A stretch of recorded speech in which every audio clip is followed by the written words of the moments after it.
ચાલો આજે વાત કરીએ ભારતના એવા મહાન યોદ્ધાની જે શૌર્ય અને સ્વાભિમાનનું બીજું નામ છે.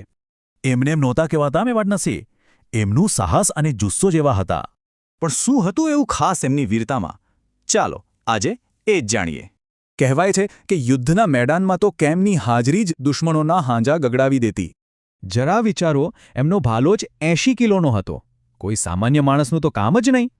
અને એટલું જ નહીં, એમનું બખ્તર એ પણ 72 કિલોનું હતું. શક્તિનો કેવો પુરાવો!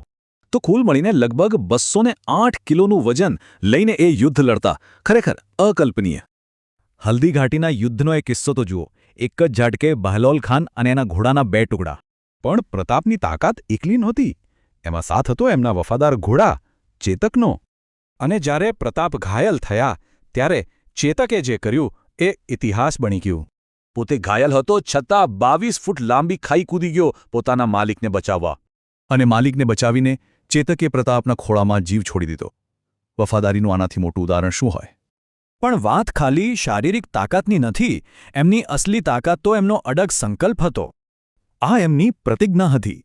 ઝૂકવાને બદલે એમણે સ્વાભિમાનનો કઠોર રસ્તો પસંદ કર્યો. એમણે અને એમના પરિવારે જંગલોમાં રહીને ઘાસની રોટલી ખાઈ પણ સંઘર્ષ ના છોડ્યો.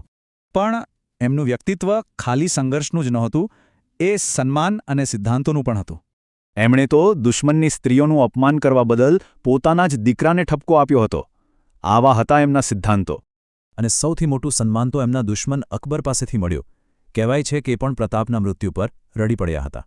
તો પછી સવાલ એ થાય છે કે યોદ્ધાની સાચી જીત શેમાં છે?